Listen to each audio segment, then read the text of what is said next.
माननीय गृह मंत्री श्री अमित शाह की उपस्थिति में हरियाणा अंत्योदय परियोजना उच्च शिक्षा को बढ़ावा देने के लिए आज 539 करोड़ से अधिक की कुल 21 परियोजनाओं का शिलान्यास और उद्घाटन किया जा रहा है, जिसमें सिरसा और करनाल में कॉलेजों का उद्घाटन शामिल है। साथ ही महेंद्रगढ़, गुरुग्राम, फरीदाबाद, कुरुक्षेत्र और यमुनानगर में गवर्नमेंट कॉलेज और गन्ना के सभी 22 जिलों में अलग अलग जगहों पर निर्मित 100 से अधिक अमृत सरोवरों का उद्घाटन भी किया जा रहा है।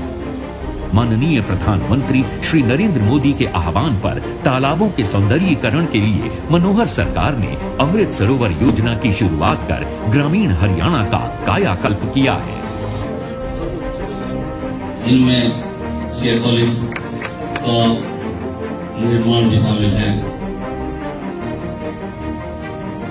मंत्री जी द्वारा भगवान और उसकी जो लाभ है वो जनता को होगा। वो वाटर लेवल को ऊपर लेके आने का काम करेंगे। दोनों विधायक सरोवरा जिले में सौगात देंगे। ये 30 करोड़ की लागत से प्रसाद नगर में कॉलेज बनेगा।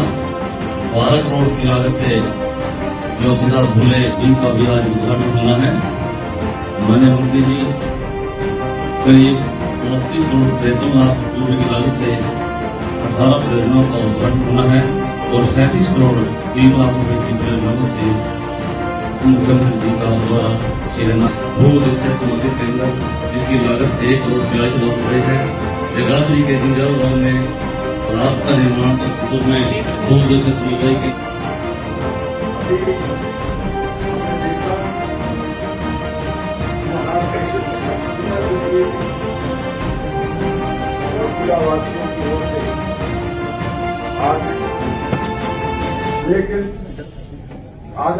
आज 3600 करोड़ रुपए के जो विकास कार्यों के उद्घाटन थे वो माननीय मुख्यमंत्री जी ने किए और एक नई योजना माननीय मुख्यमंत्री जी ने शुरू की जिसमें 600 करोड़ रुपए खर्च होंगे, जो कि जिन लोगों की आमदनी 1 लाख रुपए से कम है ऐसे परिवार के एक सदस्य को 1000 किलोमीटर तक की यात्रा की छूट उसमें देगी। लगभग इसमें 600 करोड़ रुपए खर्च होंगे।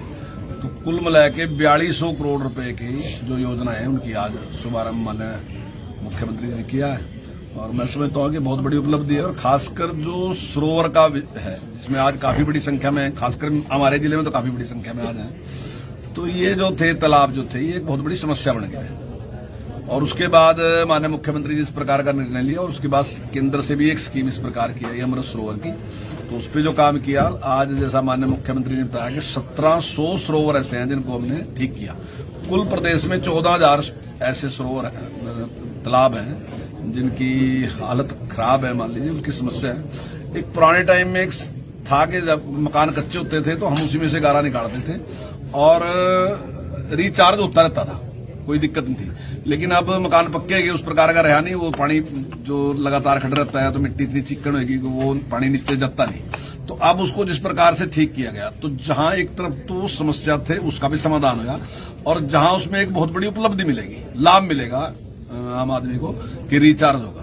तो ये बहुत बड़ा काम है। जिस प्रकार से कॉलेजों के बारे में माननीय मुख्यमंत्री जी ने घोषणा की थी कि कोई भी बेटी 20 किलोमीटर से दूर नहीं जाएगी, तो आज हमारे कॉलेज के उद्घाटन भी थे और मेरे यहाँ जो प्रताप नगर है उसका शिलान्यास भी था, 30 करोड़ रुपए उसके लिए दिए।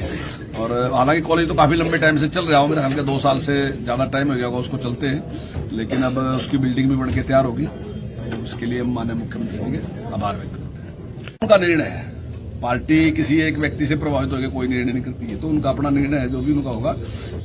जैसा मैंने कहा है कि भाई हमारे हाईकमान उनका हाईकमान बैठ के अगर कोई बात करता है तो तब की बात है, लेकिन जो हमारा गठबंधन है तो वो गठबंधन चुनाव लड़ने के लिए बिल्कुल नहीं था, वो गठबंधन केवल और केवल सरकार चलाने के लिए था। वो ठीक दमखम पे चुनाव लड़ा, उससे पहला भी हमने चुनाव अपने दमखम पे लड़ा और दोनों बार जिस प्रकार से वोट मिला, पिछली बार भी हमने वोट 14 से भी 3-3.5% वोट बढ़ के मिला हमें। ये ठीक है कि हमारी सीटें कम हुई और जिस प्रकार से निष्पक्षता के साथ काम किया सरकार ने, मैं दावे के साथ कह रहा कि अब की बार हमें जो सीटें हैं वो ज्यादा बढ़ के मिली। गठबंधन चलने में कोई दिक्कत नहीं, गठबंधन तो सरकार चलाने के लिए था ना, चुनाव लड़ने के लिए तो गठबंधन किया ही नहीं हमने जिस समय गठबंधन किया था उस समय ना हमारे पास बहुमत था ना उनके पास बहुमत था। जरूरत के अनुसार कॉमन मिनिमम प्रोग्राम बनाया, उसके अनुसार हमने गठबंधन किया सरकार चलाने के लिए, चुनाव लड़ने के लिए नहीं। कई बार हमने ये बात कही थी, हाँ अगर चुनाव लड़ने की जरूरत होगी तो उसके बाद हमारा हाईकमान उनका हाईकमान बैठ के बात करेगा, अगर वो सहमत है तो बात है, नहीं तो सरकार चलाने के लिए सरकार बिल्कुल स्मूथली चलेगी।